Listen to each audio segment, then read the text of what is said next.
It's been like some 15 years ముందు Hanuman junction అని ఒక సినిమా చేశాను.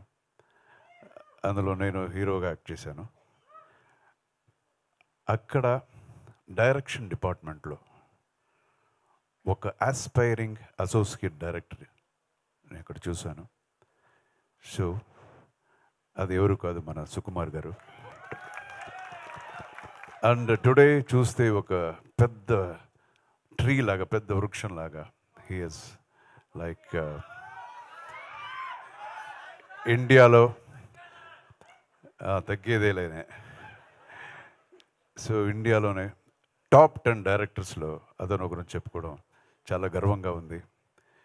సో అతను డైరెక్ట్ చేస్తానంటే ఏ హీరో అయినా డేట్స్ ఇవ్వడానికి రెడీగా ఉంటారు. అండ్ అతను చేసిన ఒక్కొక్క సినిమా కూడా ఒక్కొక్క మైల్ స్టోన్.